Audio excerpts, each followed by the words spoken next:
Good morning and a very warm welcome to Startup Safari Leipzig 2020. Now this is quite an unusual event. Not only that Startup Safari is always exceptional and has been exceptional in the last 5 years, but this year is even more special.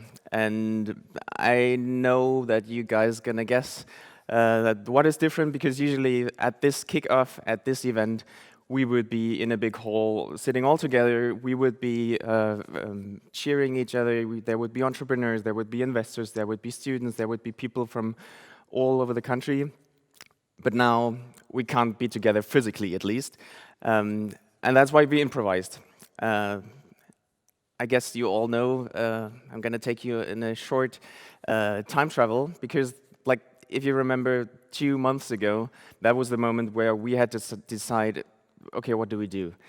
You might remember the moments where all the calendars suddenly were totally empty, all the appointments, everything that happened, everything that was planned, everything that was important, super crucial, and deadlines and things, they suddenly disappeared. And we were all going through a moment which we probably have never lived before. But what could we do? We could decide to either cancel Startup Safari, which is an event, because usually if you send out people into the whole city, if you have startup offices to discover, if you have co-working spaces, if you want to know how does an accelerator work, how does an incubator work, what kind of people are working in the startup industry, what kind of investors are out there, is that a potential job, can I do my own business, what kind of people do I need to know? All of that is like not physically possible to go out into each other's offices and say hi to the recruiters, to the founders, to the investors, and to move in clever shuttles, and that's what usually happens. But this year, it can't happen. But working in the startup field for quite a while now, I remember that those talks during those events, they are essential. They are bringing people into the startup ecosystem. They are making people curious about founding an own company, being independent, realizing their own ideas, and working in something that actually is creative and something on their own. And from the past 5 years that we have been doing this event, we know this is super important, not just for the city of Leipzig, not just for this startup ecosystem that we are working in, but also for the whole region. So we pretty much decided, okay, we could cancel it, but we could postpone it sometime later this year. And then at a certain point in time, I talked to Matthias from MDR. And we were talking about the event. He knows it from last year's. And he said, let's do it online. Let's do a digital conference. Let's do the same thing, but without anybody in the same spot. Everybody can watch the things from their own spot, from their home, from their office, wherever they are, in the tramway, wherever you are right now. You can follow along. You can also interact. We will come to that part later. That's not just for you to listen and to consume, but this is an interactive event. And so we started in a couple of weeks to talk to all the other hosts, like all the people that we've been contacting the last years and all the people that said, we want to be part of this. And we talked to them and we asked them, do you still want to be part of this event? We want to have it happening. We want the skills to be shared. We want the topics to be addressed. We want the discussions to happen, the networking, all of that usually happens physically in different spots, in the innovation hotspots in Leipzig. We want that to happen, but online. And the cool thing is, most of them said, yes, of course, we should do that. And you might remember that these were pretty hard times where nobody really knew where the hell am I going to get, revenues were cutting down. We were kind of in a disorientation mode. Nobody knows what kind of business models would prevail, what does work in the future, how does the future look in general. But most of them said, yes, we want to be part of this. Please go ahead and try this out. So we went forward, and here we are. Right now, I'm standing in Werk 2 in Leipzig. The Leipzig people following us will maybe recognize. Usually here happen big concerts, culture festivals, all kinds of things that can't be happening right now. But we can do live streams. And out there are 350 people who registered, who signed up saying, I want to see what the people in Leipzig are doing. There are people from Mannheim, from Berlin, there are people from Essen, I saw emails from France, UK. So this got quite a big thing, because physically, like, you don't have to come here anymore. You can just screen in, and wherever you are, while you're working, while you're traveling, while you're studying, while you're doing whatever you're doing, you can still sign in and be part of this event, which is pretty great, but also quite a challenge. Before we start, I would like to say thank you to a couple of people without whom this would not be possible. First of all, I mentioned already the hosts. So those are the people who say, this event should be happening. This event is something I have a story to tell. I have a startup that I founded, and I want the next generation to be part of this. So all of the sessions who said, yes, we don't know whether this is going to work. We all don't know whether people are going to sign up, because there's so many online events, but we want to be part of this. So all of them take time in those 2 days of interactive skill sharing and networking to give an insight into their business, to open up virtually their offices, and to get new people, either from the city, students that haven't been in touch with the startup scene before, or people from other cities who might be interested in Leipzig, or generally just in the topics that are happening and being discussed here. So thank you for all the sessions. You will probably see in the app, if you're registered, that there's many exciting things happening at the same time. So please be part of this, be also interactive, and use the opportunities that are out there. Second partner, I already mentioned, IDA is a young company, a cooperation by ZDF Digital and MDR, which are news TV stations, public stations, broadcast stations, and that's a new initiative who said, let's support this, and they are organizing the whole live stream over the 2 days, and you can't imagine the work that is being done since yesterday, the setup and all the technical equipment, and I'm standing in the TV studio, and I'm still kind of not believing what is happening, but this is pretty incredible. So a big thank you to IDA for the support. Also, Talk, you guys, if you registered, if you signed up, you are in this networking app, which is called Talk. If you don't and you sign up, you can still sign up. It's not too late, but if you want to do the interactive part, you should sign up. You have all received emails, invitations if you have tickets, so you can still register and come on board. Look at the live stream, but all on the interactive sessions that are going to be happening next to this main live stream. Talk is a tool that shows you all the other participants, so you can get in touch with all the other entrepreneurs, students, investors, multiple people who are supporting you. So scroll through the list of participants, scroll through the companies. There's over 50 companies who say, I want to be part of this. I need people who join me in my team. They are exposing themselves and sharing something, and they want you to get on board. So use the opportunity, the networking app, to get in touch with them, and also be part of something that is happening in the same time that Talk is something that you're probably going to be using, and that's something new. You will probably realize nothing is perfect. There might be some technical glitches, but this is quite complex, so please be indulgent in case something does not work in the next days. The last feature, the VIP tables, I'm going to talk about that a little bit later, that has been implemented on the last weekend. Like, this is like literally some days old. The feature is very fresh and new. So if you want to use that VIP tables, please make sure that the app that you installed on your telephone has been updated in the last 2 days, because we had to do a release in order to make that happen. So yeah, you know how to update your apps. Thanks to Talk, that was quite an incredible ride to make this happening. Next thing, Werk 2. The Leipzig people from you know this place. We contacted them pretty much a week ago and said, we need more space. We are planning all kinds of things, and we need many people to be part of this, and we couldn't do this back at home at Basislager. We need a big space. And we called Werk 2, and they said, yes, let's do it. They are incredibly experienced and professional in what they're doing, and they're having another live stream in the other side of the venue. So thank you a lot for that support. Then there's 2 more partners. SpinLab is organizing a job fair that is happening tomorrow, where you can get in touch with startups that are currently hiring.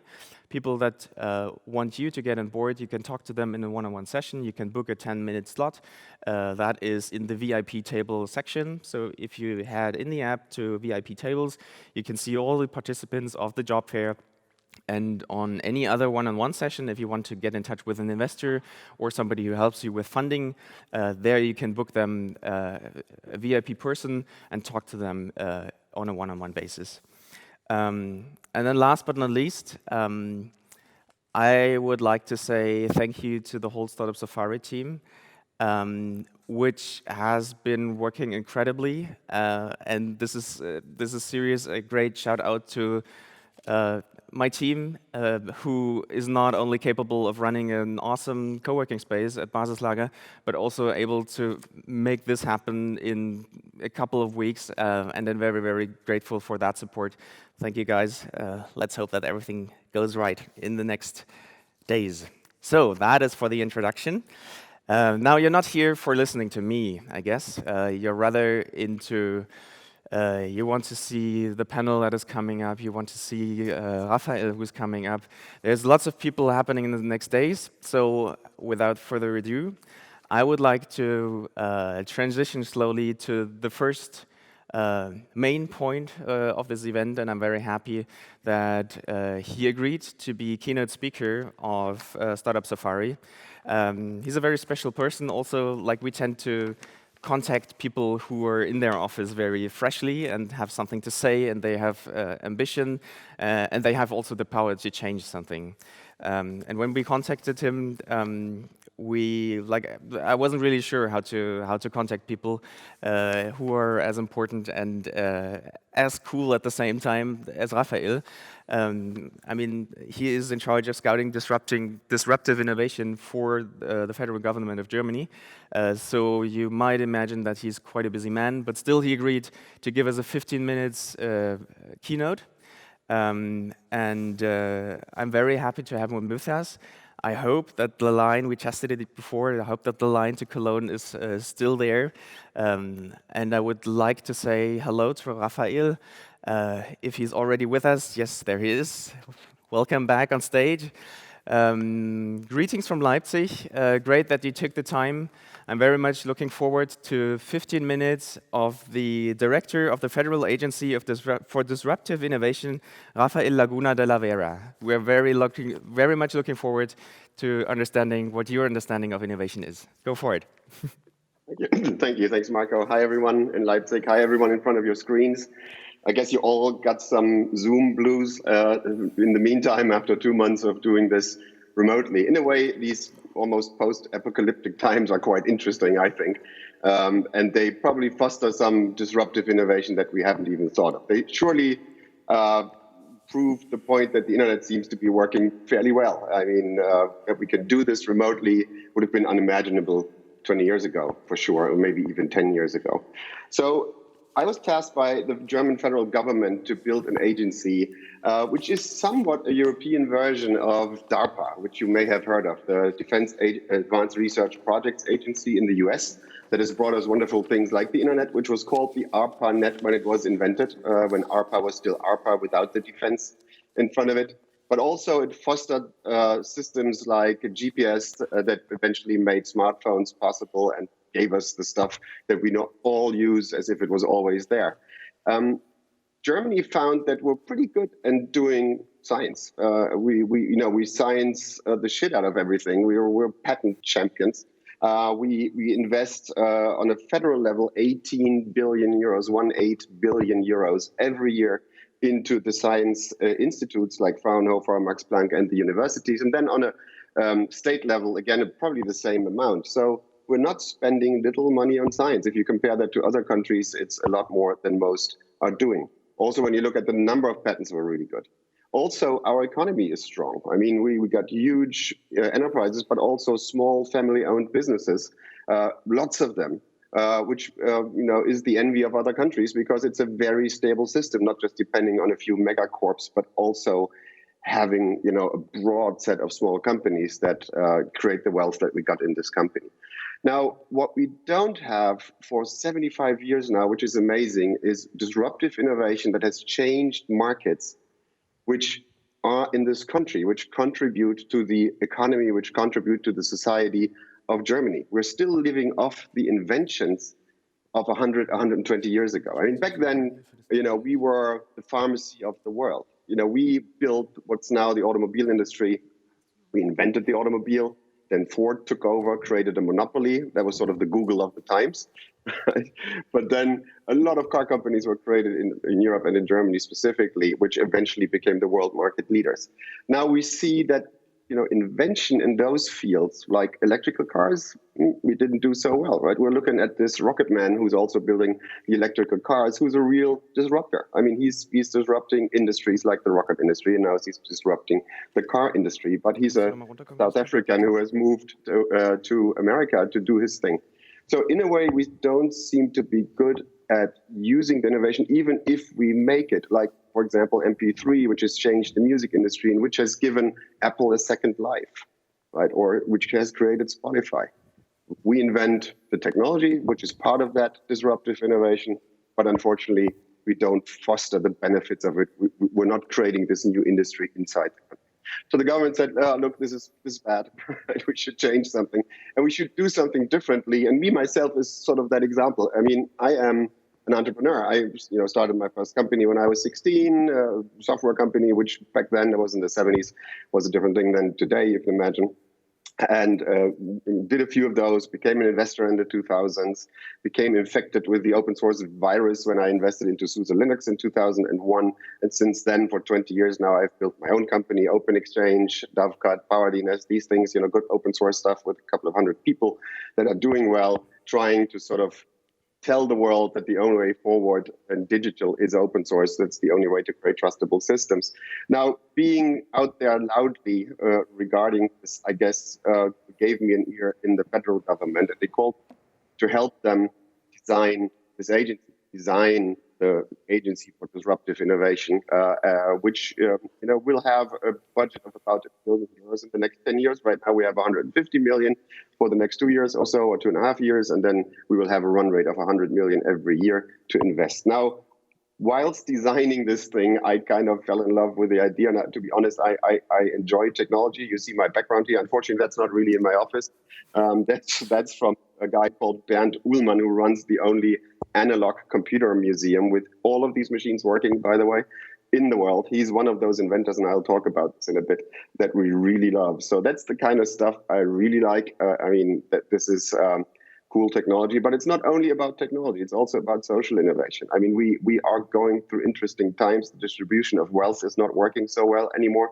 We have to find new ways of running the country. We have to build sustainable business models. We have to deal with the fact that we only got one planet that is sort of running out of resources. We got to make sure that we deal with the resources in a different way. And we're trying to kill ourselves with different means, with viruses, with climate change, and many other things. And we should try not to do that. I mean, we're also the only human race that we know of, right? Which would be worth sustaining. So that's a couple of really large challenges on the one hand, but also a lot of huge opportunities on the other hand, which just wait for innovation, for creating new stuff like the smartphone. I mean, can you imagine living without a smartphone? 13 years ago, we didn't have it. The first iPhone came out in 2007. It's not such a long time ago. Can you imagine living without the internet, without Netflix? Difficult, right? So that's stuff that has really changed our lives. I mean, some may say for the good. I'm not sure. I think absolutely for the good. I think innovation, progress is what creates wealth and health. I mean, we're living much longer than ever before, even with crises like the one we've got now. And we're living a very good life. We're living better lives than the kings 100 years ago. So that's pretty good. I mean, we're privileged in this country to be able to do that. We're privileged as Germany, especially when being in Leipzig. I was born in Leipzig. I got out in 1974 because my dad is Spanish. That's where my name comes from. That was a privilege. So we went to West Germany. And then the biggest privilege of all was that we could reunite the country and get together, which created a lot of innovation, a lot of interesting stuff. So I feel privileged to be in that position. And now it's time that we create sort of the foundation for the next 100 years that we can move forward. And that's super exciting. So I said, okay, you know what, I'll lay down my job as CEO of Open Exchange, which I did in the beginning of this month. And I will focus completely on building up the agency, which we're doing right now. It was very well received. We had hundreds of people contacting us. We got about 150 project ideas. We ourselves got a couple of great innovation managers, people that sort of burn on both ends for a topic, that are scouting great people like Bernd, which came from such a scouting process, to build projects that can change the world, which have a real big, fat, hairy goal, right? Which is super risky, which might fail, which is impossible to finance with venture capital. If it was, then we wouldn't do it. We would give it to the VCs to finance it, and which would, create something fantastic along those principles, of Europe, of Germany, which is very different from some of the principles we got in other countries. And we built this country on humanistic principles, on the right of the individual, to create a good life for themselves. And we're protecting this ability. We're protecting the tools to do that. Now, a lot of the new tools, a lot of the new technology that's coming our way, that is not built on those principles. I mean, we're like data batteries in the Matrix movie. Remember that? When they finally took the red pill, when he found out that there was huge farms with people, with a wire into their back, which are living a fake life. In a way, we're doing that on some of the social media systems that we're using on the internet, sort of using the data to create value, but also to sort of spy on us 24/7. Which, as an East German, still what it's like to be spied all the time. By people based on this digital incarnation. So we can create as I have get but also many other things. I mean, ideas are about in great interest, are about in, and that is great. When I read this, what we're looking for in the agency, people that dream the stuff they're interested. These people, go to bed thinking about the topic, they dream of the topic, they wake up at first thing in the morning is they work on the topic. There's a great article, by the way, by a guy by the name of Paul Graham. It's called The Bus Ticket Collector Theory of Genius. Go search that, read it. It's not very long. It looks like the 90s internet when you come to his webpage. Paul Graham is a great investor of Dreeton Horowitz, the venture fund, A16Z, you may have heard of. Paul describes that person. I mean, he describes a bus ticket collector who goes all the way to Minnesota to find a bus ticket that he doesn't have yet. Of course, he also says, don't collect bus tickets. That's stupid. But do something which is really productive. Do something which may change the world and spend your life. Spend 24/7 on this topic if you're interested.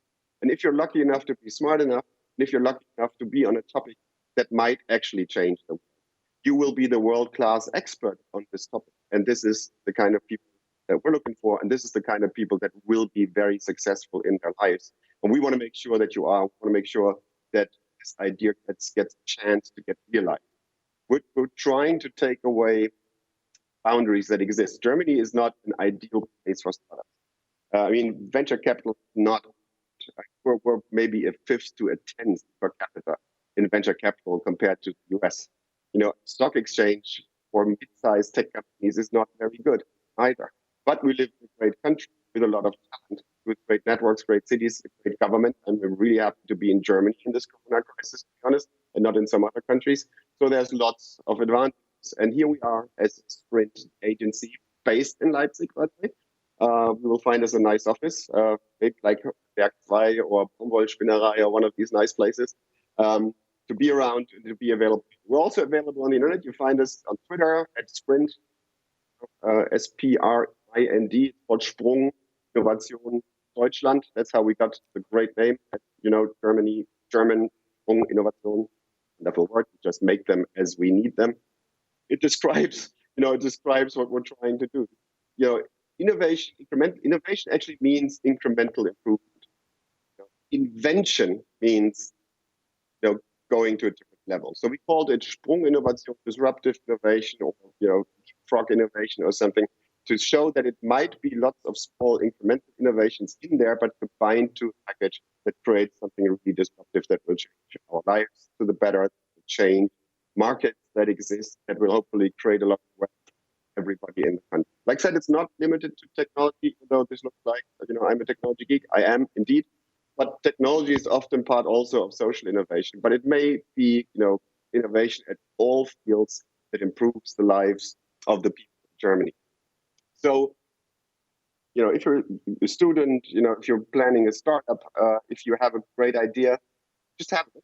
Come by. SprinD.org is our website. It's not quite ready. I mean, we're just starting, but you'll see a new version of that coming up. Follow us on Twitter. Contact DM. Send an email if you have a project idea. Send it to projects.org, and we apply it. Sometimes, but gets lost here. So if you just need advice, we're happy. So the team currently in a so we're not going to be a huge organization, but it's very, very, very bright people. Many of them have spent their lives doing really interesting stuff. Have decided to sort of give back to the country and use their knowledge to help in the innovations that you might have in your heads. So thanks for the opportunity, Marco, to speak here.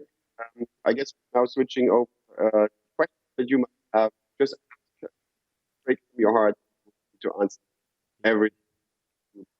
Yes, Rafael, thank you very much for that keynote. We had a bit of a lag in, like we were missing some bits, but I think the general idea was here. We were getting the essential part, and as Rafael said, he's not away yet. But you guys have the opportunity to be part of this discussion. You can send in questions. Like if you are on the app right now, I hope at least, you can see Slido on the right-hand side where you can send in questions. And if everything works very well, then I get those questions in here on the tablet, and I can make sure that your questions get asked to Rafael. I think we also have a screen to share where Slido, where we can briefly send to all the people who are watching, maybe without the app. We have one screen where we can see the Slido code. And if it's not ready yet, I'll give the guys in the... there it is. Perfect. Awesome. Thanks. So if you want to go to slido.com, enter the code of the event, or just scan the QR code, that is where you can send questions to the studio, to my tablet, and I'm probably not going to manage to ask them all, but if you want to be part of this discussion, or if there's any questions you would like to address to Rafael, that's also the tool we're going to be using over the next 2 days. So head over to that website, and I'm looking forward to your questions. Now back to you, Rafael. I'm going to start with some initial questions. Thanks a lot, first of all. I very much love the background, analog computing. I think I'm not as much as a nerd as you are, but I would totally love to discuss that even more, especially if you are the one deciding, okay, what is innovation? Like, I guess you have a very special understanding. Okay, this is not just a technology, which is something that you as a person are interested, but you as a society say, like, everybody should have some kind of an impact. At least that is how I understood the definition. Is that right? Yeah, that's correct. I mean, the innovation based on the values that we got in Europe is basically one that changes the lives of as many people as possible to the better, that improves the lives of as many people as possible. That is a simple philosophical principle that always works, right, if you do that. So some of the things, for example, I'm not doing defense stuff at the agency because I think it sometimes very much contradicts with these values, and we want to stay true to these values. And so innovation could be anything. It will be technology a lot of times, but it could be just a bright idea, how we redistribute wealth, a new tax system, a new education system, things like that as well. Mm-hmm. Some people hope that with your position, with your person, that you might get some more open source philosophy into the public administration. What can you tell those people who hope that there might be a change with your position? Yeah, Definitely. I mean, I can't keep myself from just sort of preaching that all the time.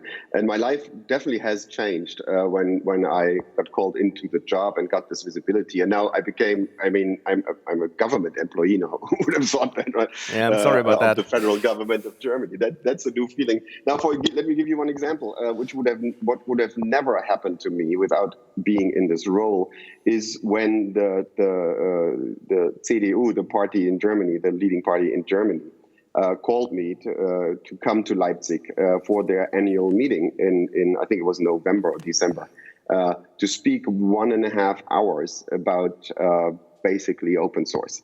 And our Chancellor Merkel and a couple of ministers and 1,000 people listened to me, asking questions.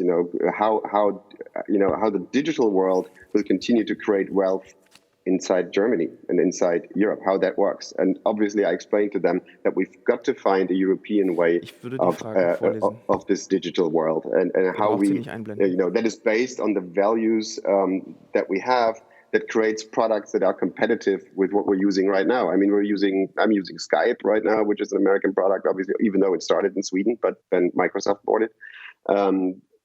We use Zoom all the time, WebEx and what have you, but there's a bunch of pretty good open source tools for video conferencing out there, just as one example. They're not good enough yet, but I think if we funnel some of that money that we spend on the proprietary systems into the communities that create the open source systems, there will be a lot of disruptive innovation. So it is core to what I do to foster that. But also, of course, now that I'm this person, I get called in like at the CDU Parteitag in November, or meetings with the Green Party or meetings with the FDP, with the SPD is coming up. So I'm consulting a lot of party representatives. I'm helping creating digital agendas. I'm talking to the German White House, to the Kanzleramt a lot about these topics. So yeah, I mean, you can imagine this voice is now heard better. Wow, very much looking forward to that. We have the first questions incoming over the tool. The first one is, how many, this is probably going to be a hard one, how many projects are you funding per year? Yeah, it's a hard one because we only got started, so we don't have a full year yet. But let me explain what we do. When project proposals come in, we have a team of experts looking at it. We call in other experts if we don't feel comfortable yet with the assessment of what we do.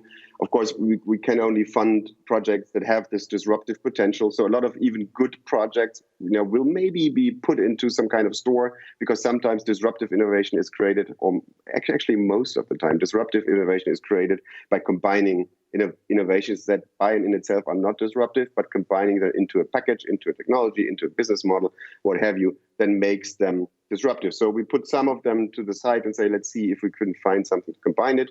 A lot of them we say, sorry, this is not going to work for us. And some of them, currently about 30 of the 150, we look closer.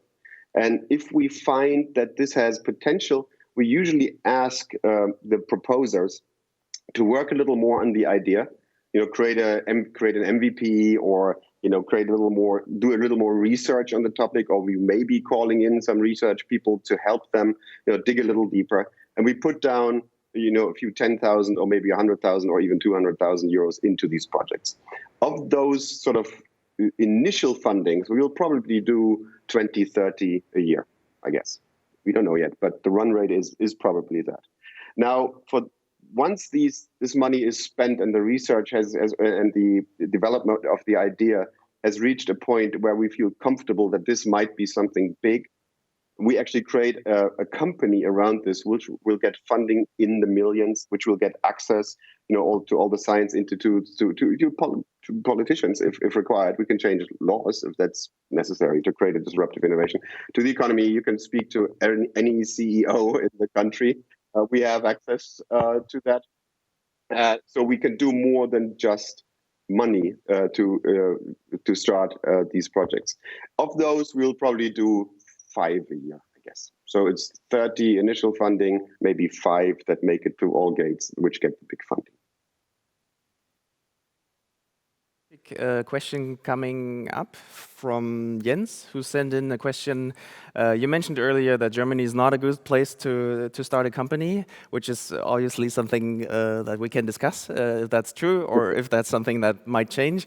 Jens is asking about the entrepreneurial spirit, comparing Germany and the US, and whether that has maybe improved over the last years. Do you have an opinion on that? Yeah, don't get me wrong. Germany is not a bad place to start a company. Germany does not have the level of VC funding and public market as compared to the US by a factor of 5 to 10. So it's much harder to start a company. There's no lack of entrepreneurs. There's no lack of great places, like your co-working spaces, like the Spin Lab, and many others, and many young people like you that want to, foster that ecosystem and make it easier to start companies. And we're seeing a big change. I mean, Leipzig has become a hotspot for startups, just like Berlin 10 years ago.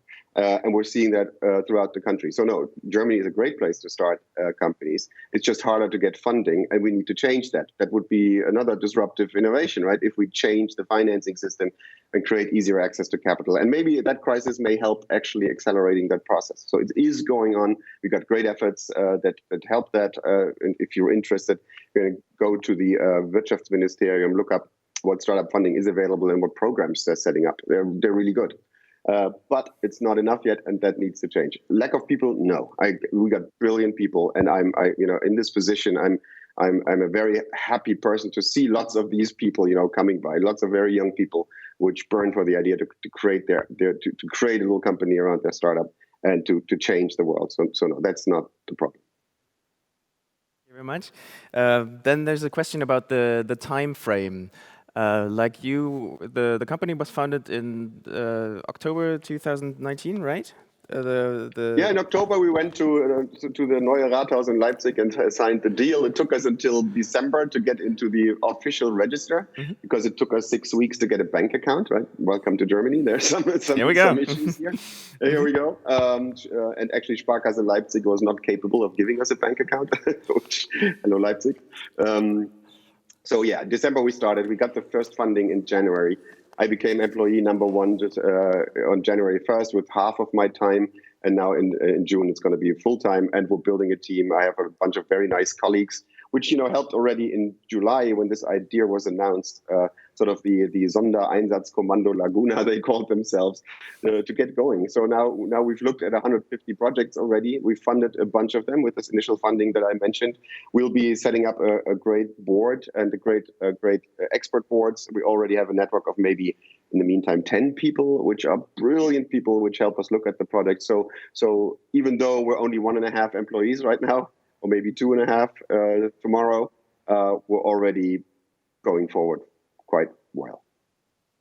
And you're still forming your team. I read on the internet that you're still searching for the right people to be on that team, that you're looking for experienced startup scouts, but also like people from research. Like you do have a focus on putting research work into business models, right? Yes. Yeah. So what I guess the core of what we're doing is not base research. We got enough of that. We got great scientists and all of that. But turning that research into something that actually creates value in the market, that creates value for the people. So basically getting the research out of the research labs into the markets, creating products out of them, creating disruptive innovation in all the fields that I've touched before. So we're looking for these bus ticket collectors that are not collecting bus tickets, but doing something interesting. That's the innovators. We're looking for senior innovators, which have been doing that, for a good part of their life. And they might be in scientific institutes, they might be in companies, they might be self-employed in politics, whatever, it doesn't matter. But if you've been that bus ticket collector in a field, and you know a bunch of them in the field because you've been in the field for a lot of time, you may become an innovation manager at the company, somebody that helps building innovative projects in the field that you're good at. And so we give you a lot of freedom, a lot of financial capability, a lot of access to pull in those innovators that you know from your past to create these projects. We're looking at young analysts, people that want to help us, do work on the bulk, do research, dig deeper into projects that we'll be employing some of those.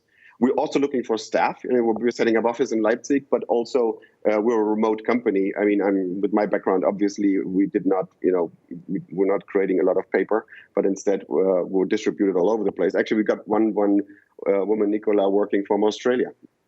So it doesn't matter. But we're also setting up office. There will be staff in Leipzig. So if you want to apply, look up the job descriptions on the website.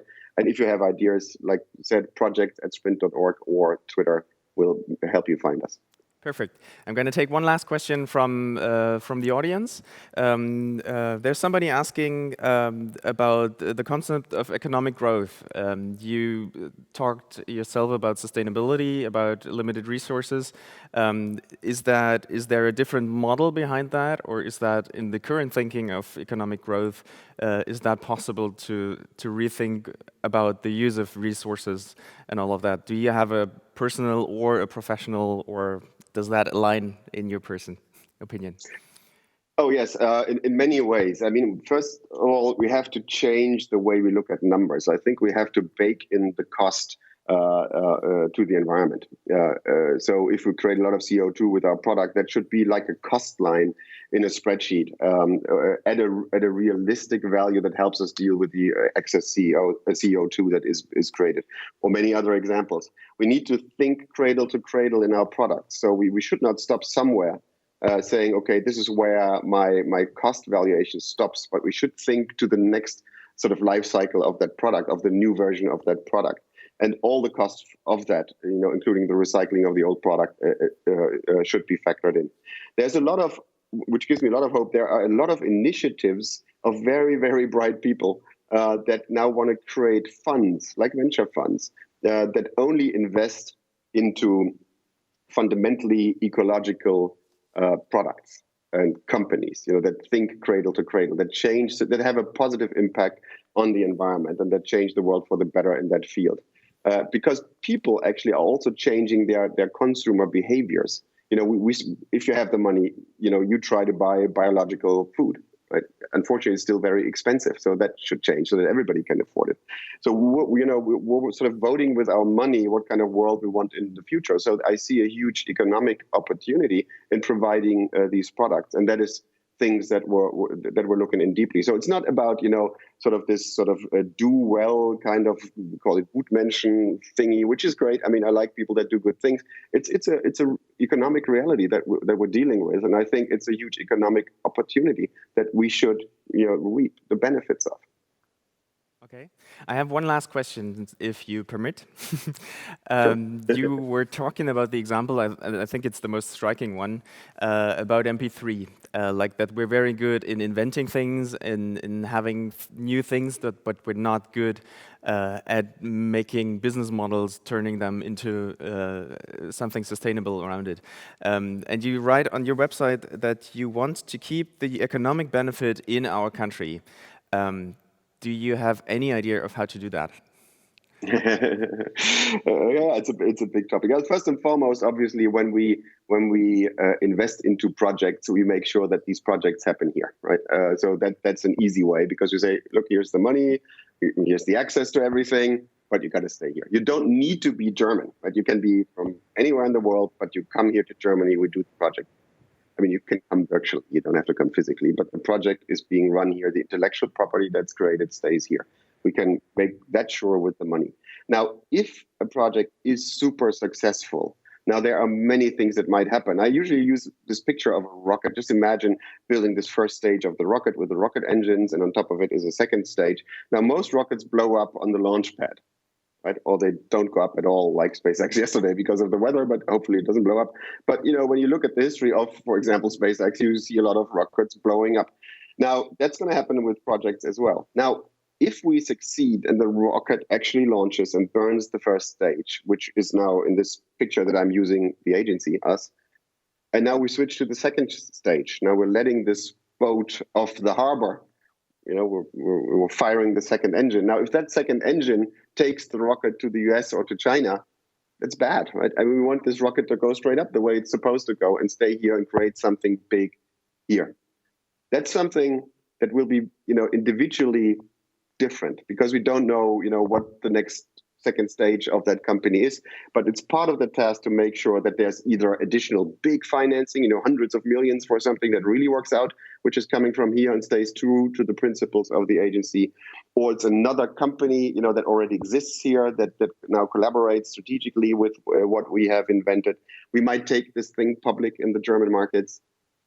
Things like that are yet to be seen because we have yet to create such a project, which is so successful. But believe me, we're thinking about this a lot already. All right. Thank you very much, Rafael. We're looking forward to many rockets that are taking off in Leipzig, in Germany, all over the place. And I'm very grateful that you took the time for us to spend half an hour bringing the spirit of the new agency to Leipzig, to the startup ecosystem.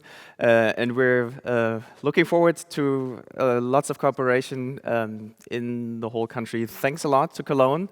And thanks for having me. See you soon in Leipzig. Bye-bye, everyone. And enjoy the rest of the day. Bye-bye. Have a great conference. Bye-bye. Bye. So this was number 1 of Startup Safari, the keynote. There's an event following up right after, which is a panel discussion. So we're opening up the discussion a little to get different perspectives on the topics that we're going to be addressing over the next days.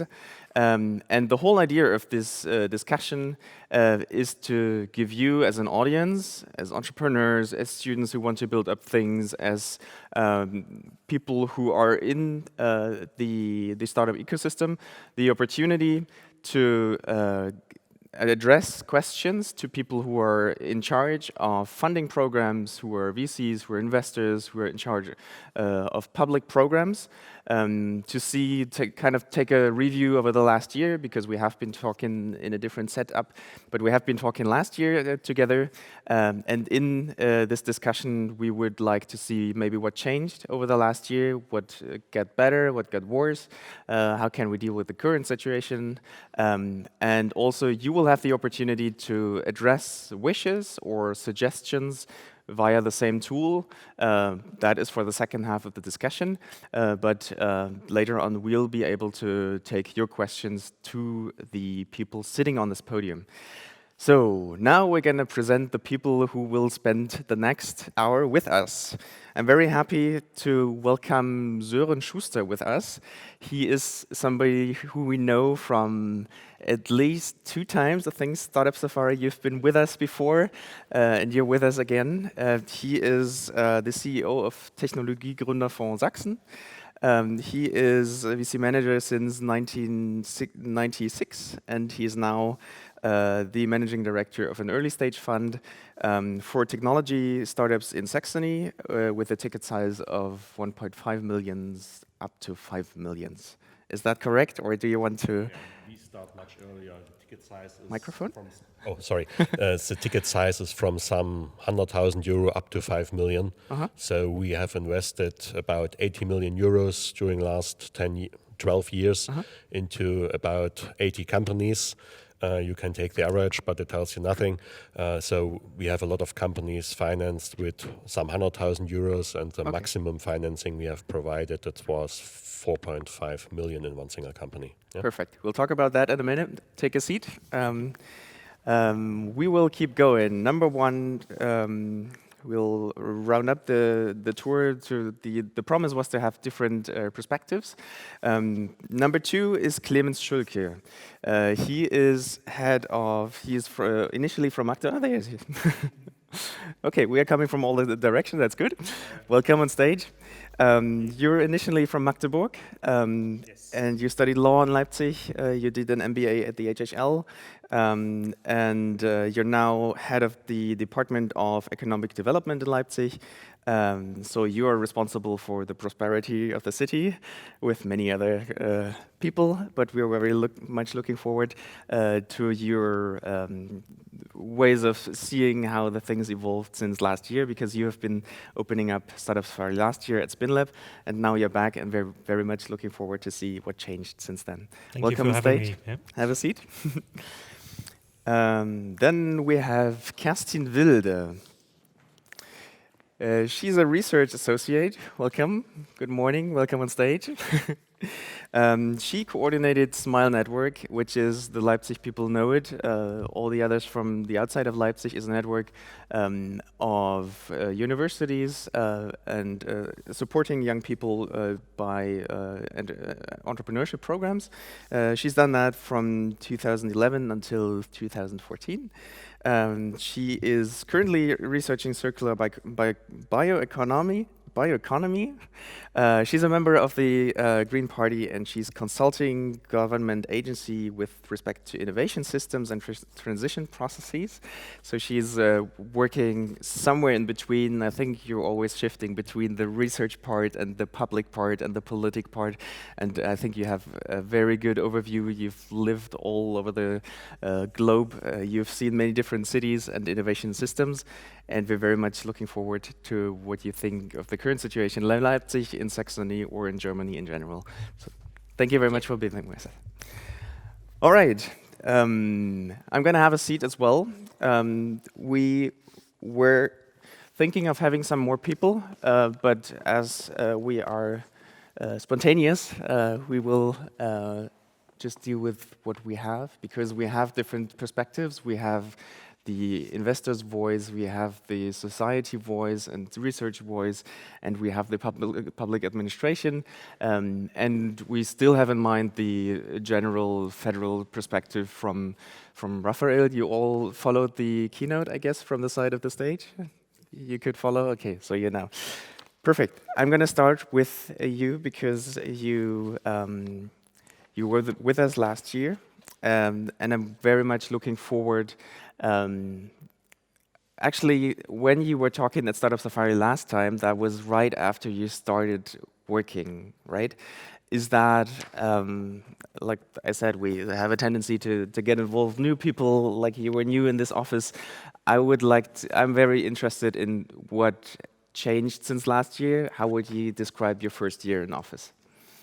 Thank you very much. Yeah, I took office in April last year, so now I have experienced a whole year, and in a nutshell, it was exciting. I experienced a highly dynamic, a vibrant city, a city eager to grow, to take on new challenges, and for a very long time, my team and I, we thought everything was possible. Just a few flashlights. We attracted several big companies to come to Leipzig and bring on new jobs. For instance, Mercateo, you might know, the B2B market online place. They will build their headquarters in the city center, invest 50 million. We sold 40 hectares of industrial land to Bayersdorf, a DAX-listed company. They will erect a plant for aerosols for the European market to serve the whole European market. By the way, I'm not sure if I can share this, but I just got a message. On the construction site, we found 2 dead bodies. Oops. But the archaeologists say they've been dead for about 500 years now, so I think we can relax. Archaeologists, okay, good. So, yeah, we will have a brand new production plant with 400 employees to serve Porsche, to deliver batteries for the new version of Macan, the E-version. And then I will stop at this. Of course, we had the chance to convince Rafael Laguna to come to Leipzig, and I'm very happy to see him here again interacting with the community in Leipzig. But of course, there was some humbling, maybe even sad moments in the last year too, because there are some moments when you realize that the city government can only do so much. When I'm done here, I will leave for Plagwitz and join a demonstration of worried workers and engineers. Their company is to be shut down, so we will fight along their side and maybe think of a different way to shape the future of this company. Yeah, and I mean, I can't look back at this year and not talk about Corona, just at least a little bit. We all got very surprised. The whole economy, or big parts of it, was shut down. It hit us hard. We set up a helpline, and it kept ringing for quite a long time. And we took care of industries, of sectors we never had to take care of: restaurants, hairdressers, shop owners, not the typical client of our administration. Now I can say everyone has organized help a little bit. The federal government did a great job. Free State of Saxony provided loads of help and money. And we focused our help on those who are the smallest, the weakest, the solo entrepreneurs, and those get a little funding from the city government. And for the first time, we provided a fully digital service. So maybe one of the first services the city of Leipzig can offer fully digital. And this is a perfect chance to do this in a crisis, because everything is easy. You get help, you get the openness in the administration, you get things done in a few days. What service was that? Well, the application form for this solo program, okay. And we built it in 10 days, and now we get 2,000 applications, 1,500 we processed within 6 days, so we're pretty proud of this. I wish we could do business like this even in normal times, not only in crisis. Yeah, we'll see how we can maybe implement some of the things that we learned now in crisis in daily business. We definitely should, yeah. Maybe we can talk about that later. I'm gonna head to Kerstin. As I said before, you've lived in so many places all over the world, in Asia and Africa, in Europe. You have kind of a meta perspective on things. But you're working also in Leipzig, and I think it's always good to compare things from different cultures, from different economies, and you're also studying innovation systems, and we always claim to be part of this innovation startup bubble something, and we feel so super important, and we feel that things are thriving and we're dynamic in Leipzig. What is the perspective from, I would say, from the outside, or from the meta perspective? What makes an innovation system successful, and is that something that we're doing here in the region? Thanks for a great question. I think if you look at systems, you look at three things. One is which elements are there. Second, what are the relations? And thirdly, what is the orchestration or governance mechanism? So if you look at the elements, shall I talk about, I focus on Leipzig. You may wonder whether you have everybody there that it needs to be there, and if you have then sufficient actors also connecting the various levels and groups within the ecosystem. So that's crucial, and I think we can get much better there. And third thing, what is the orchestration? Is there sufficient trust? Is there transparency? Do people feel invited to join the network? And I think these anchor events are also very crucial, like you do the startup safari. That's important.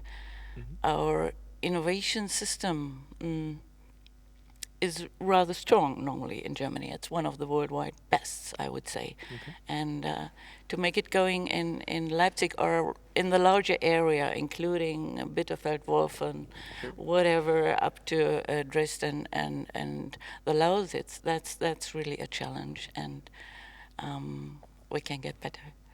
But the fun thing is actually that now we're doing this online and digital. We can follow up on the people registered and signing up, and you can totally see there are students from TU Ilmenau or Dresden or Jena or like the central. I mean, geographically we're in a perfect position to get those people involved, to bring access, not physically, which is I mean, as we just heard in the keynote, like it doesn't really Okay, sometimes it does matter where you have your company. We can talk about that later. But I mean, initially for the innovation itself, maybe that's something that is coming up either in administration, but also in us working together remotely, where it doesn't matter where I work on the train or I have parts of the team in India or in wherever they are.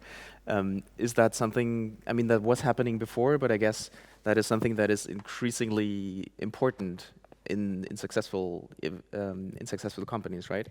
Research talks a lot about creative milieus. So what you need is really trustful relations.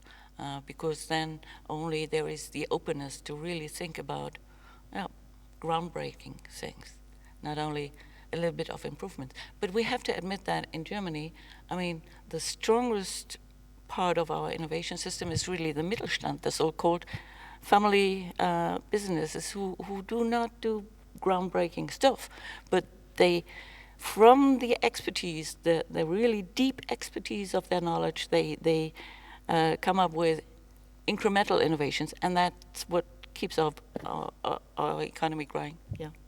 And I'm still very much looking forward into connecting this with the startup world. That is quite a big challenge, at least in my eyes. Sören, you have been spending a lot of money. That was at least my impression in the last weeks and months. There were many news about rounds. I mean, this is a special situation for everybody. I guess also from the investor's perspective, where you have to think about your strategy, where you have to take care of your portfolio. How did you, what is your, I don't want to talk just about Corona. Let's say the whole year. What is your impression of the whole year since we last met? Okay. Trying to avoid the Corona topic. It's difficult to avoid the topic right. Corona, I know. Okay. But so beside the well-known excellent environment for research and development, in this region it has been established environment for startups that provides all kinds of support for startups. There are independent organizations like yours, like Basislager. There are events like Startup Safari. There are organizations associated with universities like the Spin Lab, HHL. There are Smile associated with the University of Leipzig. And in all these organizations are working people which are now experienced and provide a lot of support. I would say today it has been never so easy to found a startup like today. Of course, there's a little bit of bureaucracy, but that's not a real challenge for the high-tech startups. An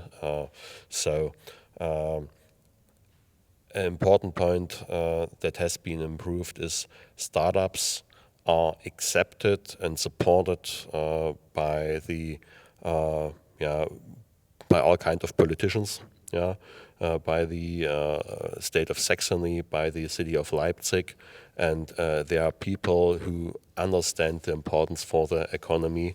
This was not always given during the last 20 years, and it has been improved significantly.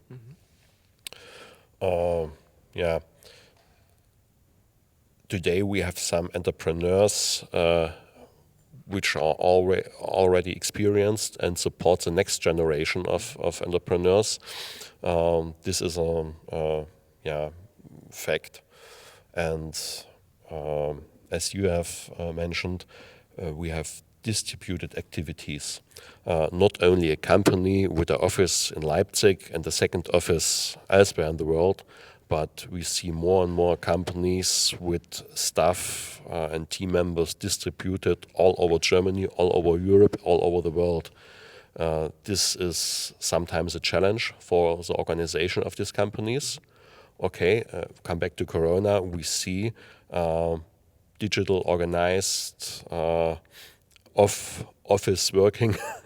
It can be working, but if you look back, successful organizations like Google and Apple, they have limited home offices very much during the last 10 years. Now, of course, due to Corona reasons, people are also working from home office, but those organizations, they have their campus, and their well-known white buses and bring the people together on one campus. So Google and Apple are obviously very successful organizations. Yeah. So I wouldn't say from now we are working all from our home office and meet only twice a year. I'm really convinced that won't be happen. But of course, I'm also convinced we will avoid that high number of useless flights and travelings we have seen in the past. I've read this morning that some big companies are now paying, like from the US, are paying people who are staying home, like who are willing to not use the office. And of course, if you take places like Silicon Valley, if you can save 1/3 or 50% of your office space, it's obviously a factor of your balance sheet. Yeah. And also in Leipzig, the office rents are not that low than 10 years before. Thanks God for the landlords. Yeah. That's the question for the future. I think we will see more and more internationalized companies, startups in Leipzig. We have already some here, like Lecturio or like Replex, and I think the success factor, the material success factor, will be activating of the private capital, of the private money. I have only the numbers of the US in mind.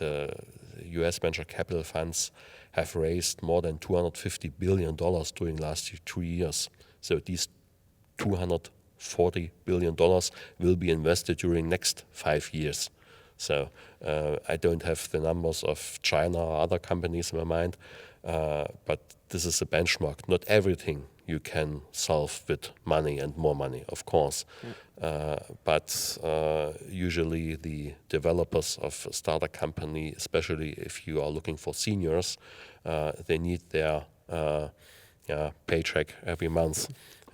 And if you can't pay the high qualified people, they have, especially in Germany, other opportunities to make money and to live. And so I don't ask for more and more funding by the government. I think there is very much done so far, but we need a framework to activate the private capital. Otherwise, it will be very difficult being successful to grow startups from the beginning to really global players. Mm-hmm. And we've heard before also with Rafael that the funding issue is something like compared to the US or Germany, but also like getting the numbers right. Like I think on the website of the SprinD agency, it says we want to convince people to think big, and we want to, no matter where you are, to go for the global market. And that's probably something, at least in my daily perspective, that is still somehow not very missing. Like you need the role models that are going for it, and they're crazy enough, first of all, to found a company to start going, and then also to be bold enough and to say, yeah, this is of course this is the next Google that I'm building here right now. I mean, this is crazy. Yeah. But you need those examples. Exactly, you need examples. Yeah. We don't have the high number of global players which were established during the last 20 years. And, if you think about technology companies, global leaders of Germany, we are talking firstly of companies from the last century and from the 19th century. Yeah? Siemens was found in the 19th century. BMW was found 1920 or something like that. The only global leader were established in Germany after World War II was SAP. So this is one. If you think about the US, then I think every schoolboy can tell you half a dozen of companies of the US were established during the last 20 years. Mm-hmm. So, and Yeah, that's a lack of this region in Germany in general. We don't have the headquarters here of global leaders to talk with them and to have exchange with them of ideas and also of stuff. Yeah. Coming back to the global perspective, you've seen many, Kerstin, you've seen many other cities, regions. Is there something that you've learned from traveling, working all over the place? Is there something that, of course, there's no best practice, there's no this, do this, and then things work out. Is there something that you've seen and that could be interesting to adopt, either from the entrepreneurs that are listening to us, or from the investors, or from the government side? Is there things that you've seen in the past that you say, okay, this is worth mentioning, this is something that worked perfectly well, and that we all, like sitting here together and discussing things, should be looking at? Oh, difficult question. If people come here from Asia, they think we are living in a museum. Yeah. And that's a matter of fact. And if you look outside and see what's currently happening, you see people on the street saying, I want my old life back. So I want stability. I want nothing to change. I want everything to be the same. We love stable systems everywhere. That's very human. Because we are confronted with a crisis, a new global crisis, and we could ignore the climate crisis that's ongoing anyway, but this one not. And yeah, I understand this very human reaction, but what we need is really forward moving. And in other countries where you don't have the security systems, you see that people take every chance and they really put their power into it. I don't say we should cancel our security system, don't get me wrong. But in nature, there's nothing like a steady state. If you don't change, you die. A standstill is dying. And we have to understand that the drive has gone. And why is this so much in old Europe, as we are called?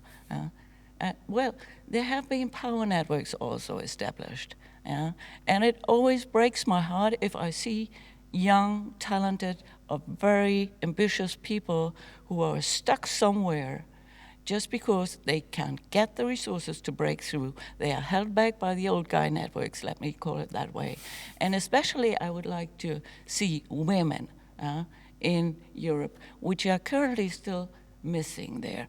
I once talked to a lady who said, yeah, well, the most difficult part for me was to learn how to sleep while having 2 million of debts on the account. Yeah, that's it. And that's part of it. And as long as we have, sorry for you, male people in all the decision-making positions, like the venture funds, and so on, nothing is going to change much. So you need to rise and change that. So that's probably a question of diversity in general. I think it's not just male, female, that's also about cultural things that are happening. Probably in looking at New York or like melting pots where this is naturally happening.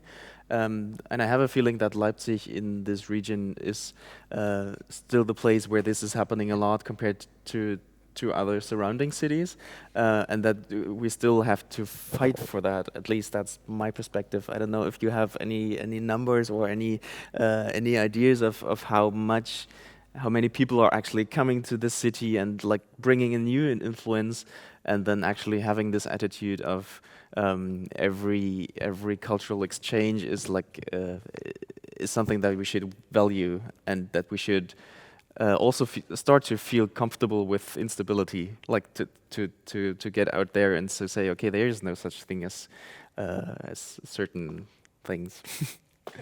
Courage is needed. Courage, yeah. I would like to come back to the city, looking a bit about like looking ahead, because Leipzig is always at least that's my perspective. I was born here. I know Leipzig when it was very, very different to now. And now I read in the news that Leipzig has ambitions to become pioneer region in the 5G technology, and that there are tests out there in the north of the city where we are currently testing something that might be important, like to get out of this museum state, to actually understand what is happening out there, and to be one of the first ones in seeing, okay, how can the industry use that, which is currently super expensive, but maybe in the long-term run, something very useful. Can you tell us a bit about, I don't know if you may, but I hope to get some insights on where we are and what the next steps are. Sure. You probably read in the newspapers that we announced our feasibility study in the northern region of Leipzig, the industrial heart of the city. We managed to get together a bunch of partners from the industry, from the researchers, and of course from the public sector. And I can name only a few: BMW, DHL, the airport, Leipzig Fair, and even the firefighters. What we did was ask a few questions. How can we link all the possible use cases of 5G together and make more of it? And so we asked a professor from Dresden, and what did we learn? Well, for once, BMW and all the industrial actors are very keen to prove to their competition in their groups that they're cutting edge, that they're at the forefront of technology and innovation. And the second thing is they face several challenges.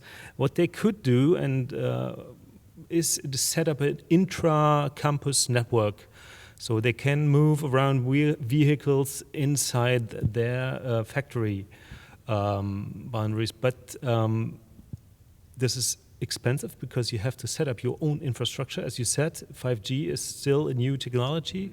It's about 4 times more expensive than 4G if you want to build a tower like this. And then you can still stop at the gate of the factory, and so you cannot include suppliers that are within the area. So the study showed that it was feasible to implement a private-public network. So you need fewer towers, you can share the infrastructure, and you can use it on public streets and also implement public use cases like drones for the firefighters, or a public autonomous bus going to the factories. So this is an approach we will take on, and the next step will be to apply for a grant from the ministry in Berlin, and we'll hope to get this up and running before other regions can do the same, because we need always to be one step ahead. Is this an academic project? Is that research? Is that talking about feasibility currently? But the next step is also to, I don't know, reach out to startups in the region to work together, like to have this scientific side, the economic side, but also like the connections between the established companies, the global players, but also the people who are currently working in the startup field. Is that? It's all of it. Of course, you need some research, some science, how to set up those networks, and then you will need to find use cases within the industry, but the industry doesn't have solutions at the ready, so they need inventors, they need innovation from startups. I think there's a whole new field of business you can conquer. So go at it. All right. Talking about infrastructure, Sören, you're looking at many different projects from the level, like you have to decide which is the project that will prosper. And we often hear that infrastructure is something that we kind of, I don't know, we forgot to take care of. That is usually something that I hear in the news. Is such an like pretty much it's saying the government is saying we're taking money and we're investing in this technology, and then we kind of see what kind of seeds can get out of it.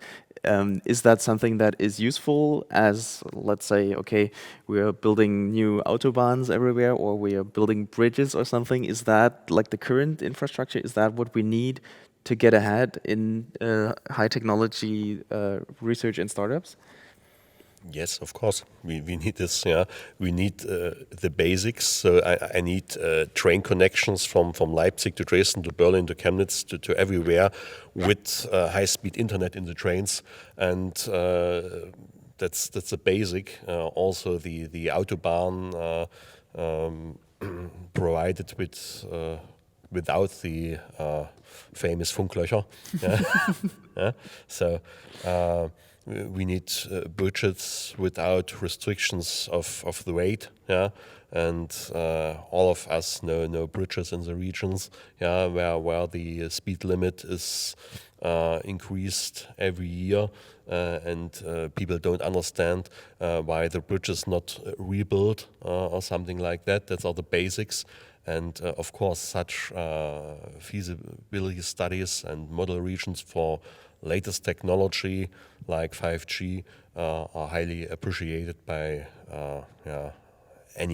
every innovative startup, because there are opportunities. I can tell you exactly what opportunity is related to this for a single startup, but we need this and we need more of this. Cool. I have a question because, like from the investor's perspective, I have a feeling that there's, I guess for the ecosystem is good. There's a kind of a competition coming up from the investors' side.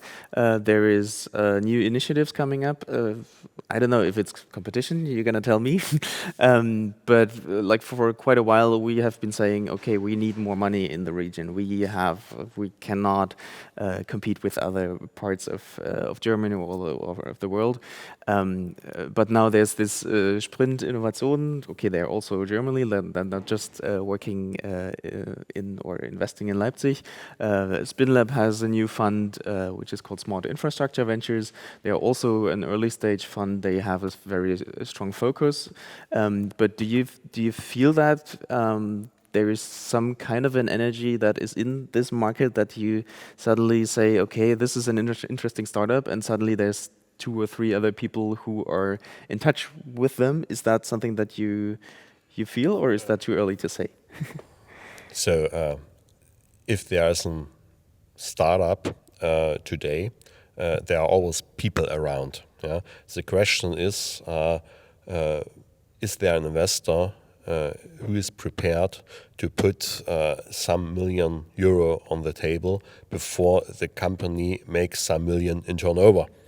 That's the question today. If you talk to such a called early stage investors, they tell you, okay, we are early stage investor, we are prepared to invest 1, 2, 3 million, and we invest in the sector of B2B software, for instance. Come to us as soon as you make 800,000, 900,000, 1 million annual recurring revenue. So the question is to get the money before you make the revenue. And if you consider your long list of potential investors who have really funds and are able to provide such funds to companies, then you will end up with a very short list. So we have a lot of people who provide services and support and some money. That's very high appreciated. That's very good. But the real competition, like in the US, that there are startups and there are 3 or 4 investors around, and they are in a hurry to put a term sheet on the table. That's not true. So today we have a lot of we cooperate with each other and co-invest, and that's very necessary to bring a critical mass of capital together in the very early stage. As soon as the company has, let's say, 2, 3, 4 million in the revenues, it becomes much more easy to get investors, also international investors. But it's a chicken-egg problem. Yeah, you need experienced management with a proven track record. You need the first lighthouse accounts of customers. Yeah, then you will get the money. But if you are a first-time founder with a brand new business model, nobody has ever heard of this business model, and you want to get money more than, let's say, some 100,000 euro of subsidies, then it will become really a challenge. We heard about courage before.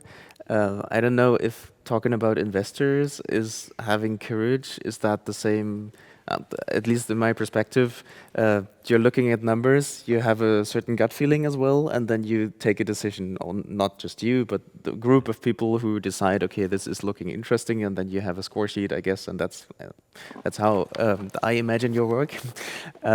Is courage part of your work?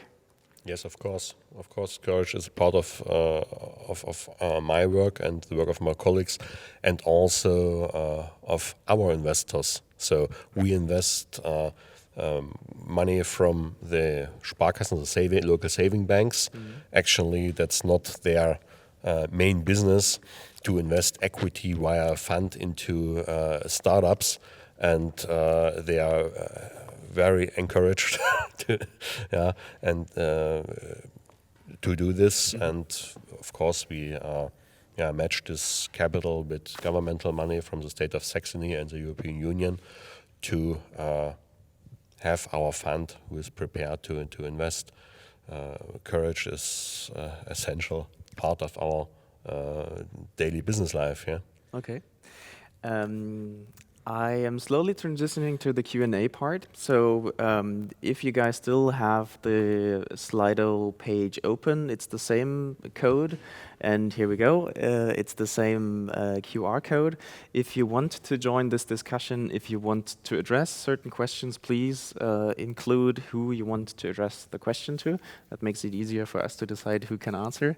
And if you want to send us things that you want to discuss, or suggestions or proposals, this is the moment for entrepreneurs, students, people who are out there starting to propose things, to ask decision makers what can be better, what works perfectly well, and we totally want to use this opportunity. Before the first questions come in, I would come back to Kerstin. Looking at, like we've been looking at the federal situation and the local situation, and in Germany you have a unit in between, which is the state of Saxony in our case, and the current government, of which the Green Party is part of. They have promised to focus on education, digitalization, and mastering structural change. That is what they wrote in their contract of coalition. And I mean, they wrote this contract in 2019, and some things have changed right now. And I have a feeling that the priorities have totally gone somewhere else. Obviously, they're currently everybody is you are making new initiatives in Leipzig to make sure that the money goes to where it's currently needed. But the problems stay the same, right? I mean, we're kind of going from one crisis to the next one, and we keep giving the same answers to the crisis. That's my thesis. But I mean, how can we make sure that alternative proposals, as we might get some of the audience, are heard by policymakers? Ooh. First of all, I can reassure you that the state of Saxony has decided that 2/3 of the money that they newly loaned in order to master the crisis is there in order to cover what was the tax money that's not going to flow in. So what is in the program is in the program and will be implemented in spite of everything. of course, Okay. there are urgencies now, but the more important question is how could you possibly approach politicians in order to be heard? Well, there are many ways to approach politicians. One is, to tell them how stupid they are, how they fail to deliver, and whatnot, and that's mostly not very successful as a strategy. Then you can choose a different strategy saying, oh, this is my list of what I want from you. And you can do that if you're large and employ some thousand people, then you may push through, but otherwise, no, sorry. So my recommendation, strong recommendation is please treat the politicians like if they were your customers. You don't shout at your customer when they don't get your solution. You work on your storyline, how to make it better. And there are great opportunities to do that. I'm with the Green Party, that's very clear. And this is the only party or the party that says we are program focused. So we go for solutions, and thereafter we are interested in who does it. So there are very many, also with the other parties, opportunities. If you're serious to do it, then join one of the economic advisory councils that parties do have. There's one for the Green Party at the federal level.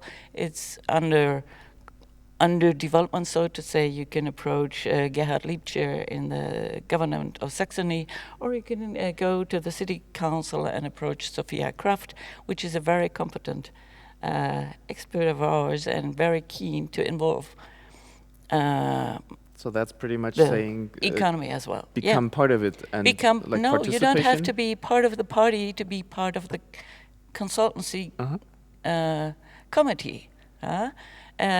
This is where politicians normally listen, and they explicitly want to listen to divergent ideas. Yeah. By the way, we have also a study coming up. That's something we are sending out after the event, where we're trying to understand the ecosystem, how it works, what does work, what is implemented, what stage are you in, what do you need, and like pretty much that's the scientific follow-up of this discussion, where we can in an hour just address a couple of questions. I would like to go to the questions that have been sending, that are coming here. I really like the first one. I'm going to go back to Sören Schuster. A quick follow-up on courage. Which of your investments took you personally most of the courage to do, and why? This is the question of like when I give you some time to think about it. When I'm being asked working in a co-working space, which is the most amazing startup, the greatest company, and what is always the preferred baby. Like you can't really answer that question in any way that is possible. But do you remember a situation where you deal with uncertainties every day? Do you remember a certain situation where you said, okay, we have to do this, and nobody really knew whether it was right or wrong, or you were the person saying, okay, it took me real courage, in the end it worked out, or it didn't? I don't know how failure is an investor. Like failure is always hard, but like decisions you take, do you have a certain story in mind? You don't have to name the company. I hesitate a little bit to talk about the present portfolio. We don't need any names. But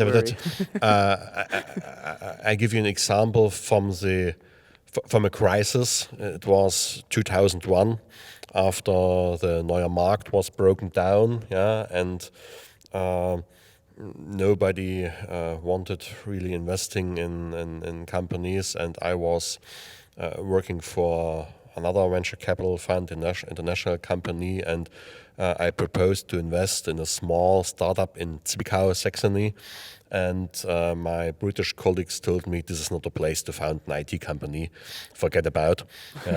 And So due to some intercompany political situations, I told them I insist on investing in this company, and we invested, and it was 4 years later, in 2004, one of the first successful venture capital exits in Germany after the crisis. And to finish the story, my British colleague phoned me and okay, Sören, I was wrong. I apologize and I congratulate you. This was Cool. Very kind of him to do that. Yeah, 4 years later to congrats me and to say, okay, I was wrong. It was a colleague who was 20 years older than myself. Yeah. Okay. And but it was, I think, a brave decision to say I insist on investing on this company, and I think it was possible because I was much younger and I didn't have to care for a family or something like that. So I couldn't go that way, and that's of course not always the case. I see a lot of opportunistic behavior in that decision-making processes, and I'm more or less familiar with the behavior. Like you told me, of course, it's that way, and trying to be supportive regarding the politics, it's probably more successful than telling people how stupid they are. Okay. They are usually not stupid. Yeah. Usually they're trying their best. We have a question for Clemens Schulke. Now we've talked a lot about technology and about high-tech startup and that. And the question comes back to Rafael, who talked earlier about the importance of social innovation, like going away from this cutting-edge technology towards what is the purpose for the society, and change that we rethink processes. Are there plans about how the Wirtschaftsförderung can push those social entrepreneurship programs in general, or startups in particular in Leipzig?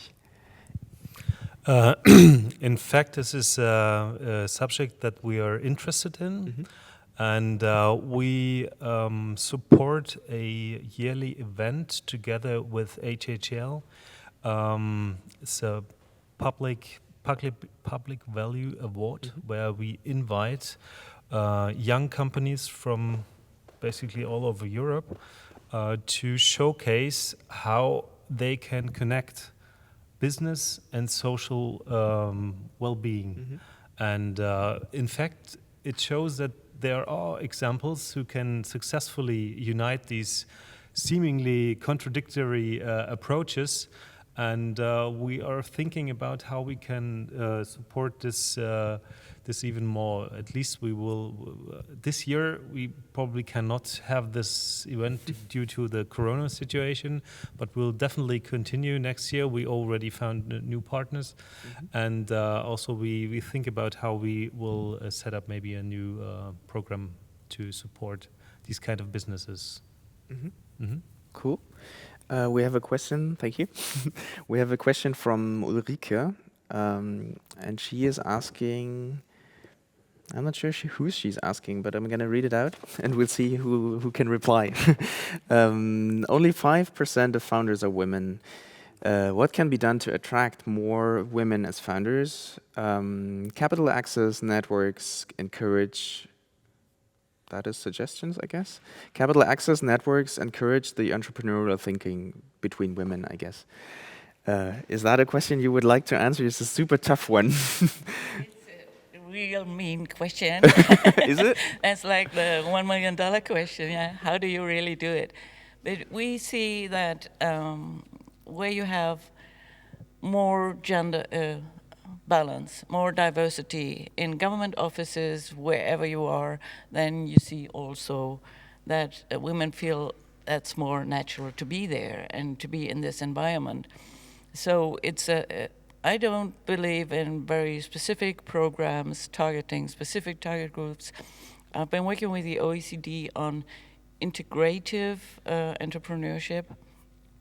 And there are wonderful examples around the world and also in Europe what to do to get minority groups in it. But women are not a minority group. They need just equal rights and equal representation, and that's it. So, yeah, man to work on that.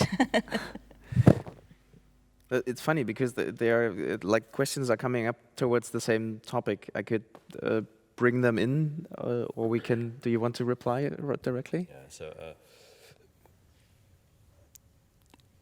I have studied physics in Leipzig. Yeah. So we were 40 students. 3 of these 40 students were women.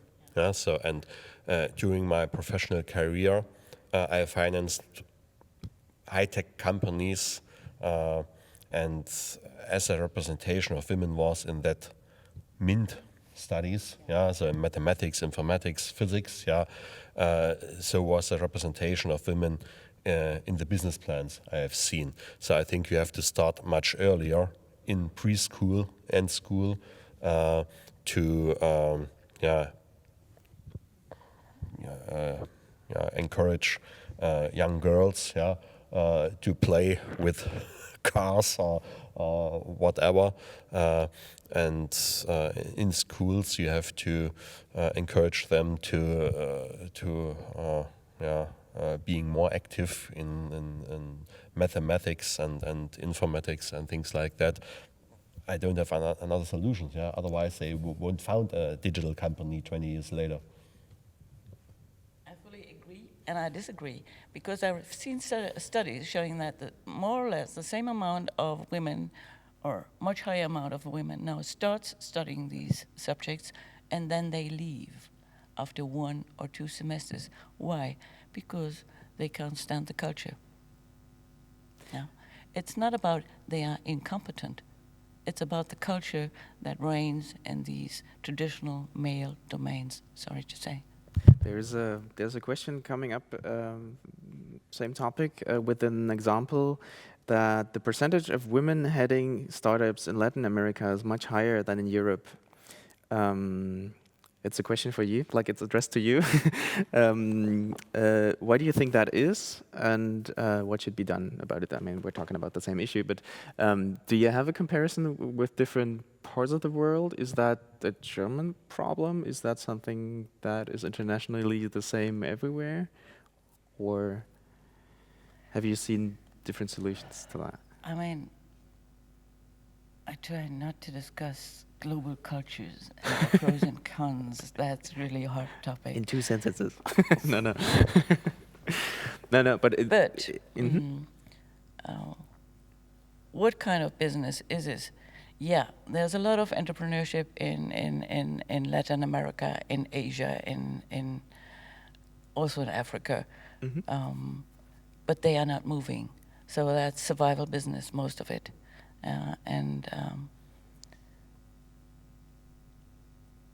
culture is a deep topic, and that cannot be easily changed. Since 20 years in Germany, we talk about not having sufficient venture capital. Since 20 years, we talk about our culture of not accepting failure.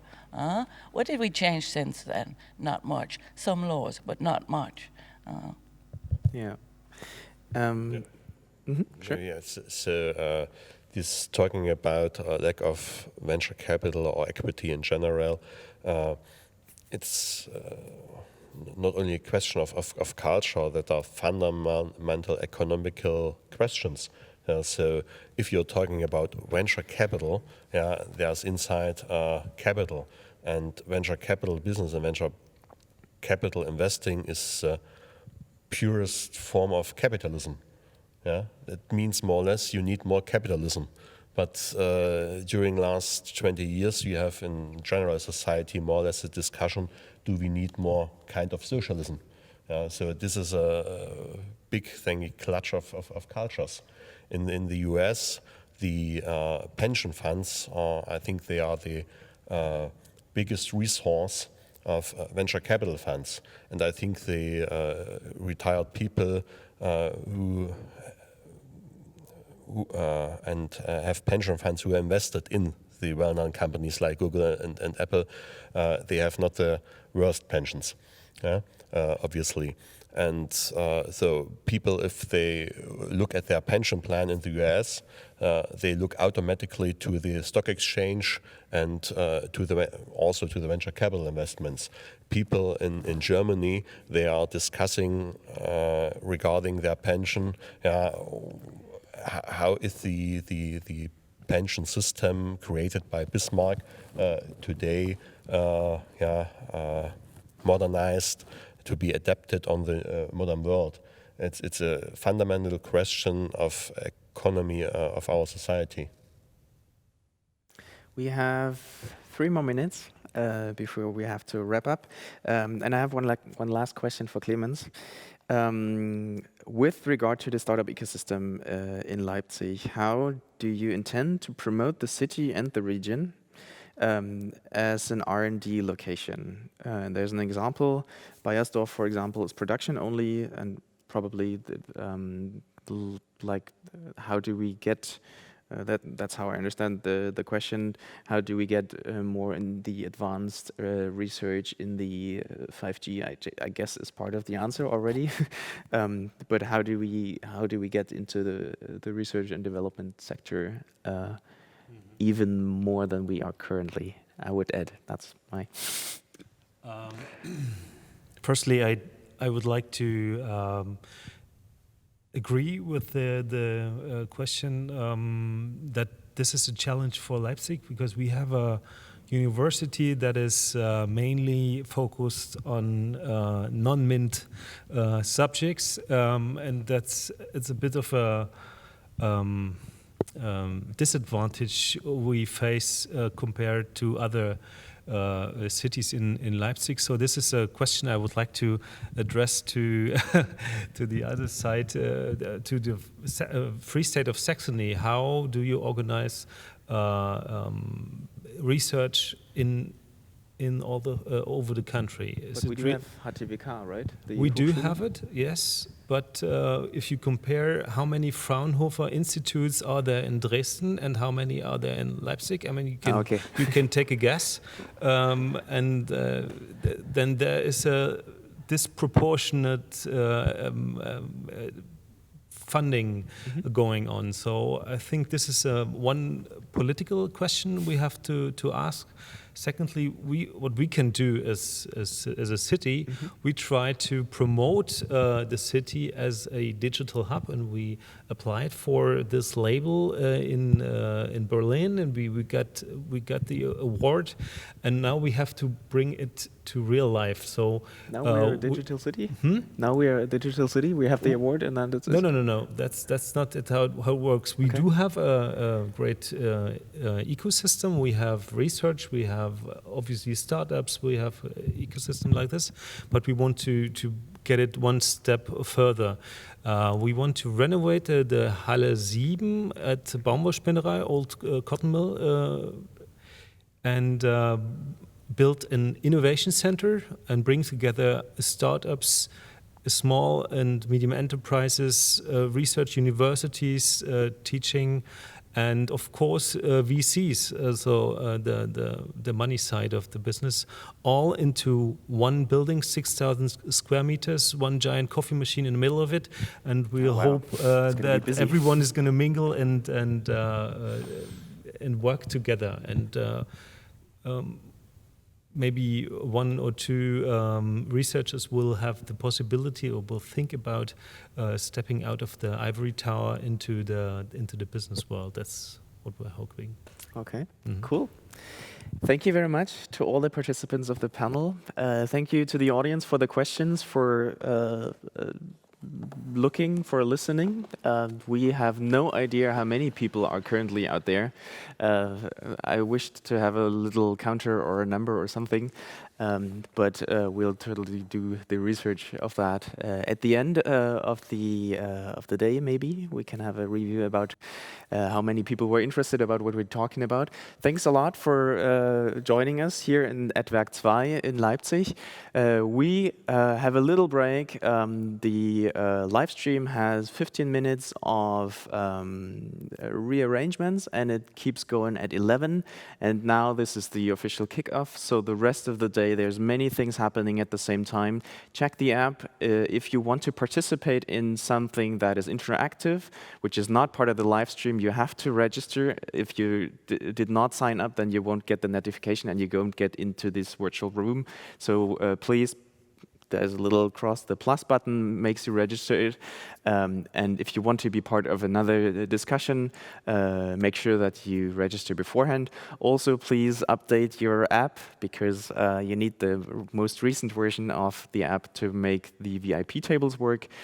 If you want to address experts, the VCs, and people you would like to talk to, then use the VIP button and apply. You can send your availabilities. You can say, I'm available on that day, and then the other person can respond, and you're in a virtual room in a one-on-one basis. So use the opportunity of 350 people around. You can talk to each other. You can get to know each other. You should... Where am I? Still looking for the camera. That's this camera. Ah, yeah, good. So use this opportunity, be part of this ecosystem, and enjoy those 2 days. We are very much looking forward to any feedback. If you have questions, contact us. And the live stream will be on until tomorrow night. We have a fuck-up night tonight, which is talking about failure. This is a student edition, talking about students changing their ideas, having second, third chances.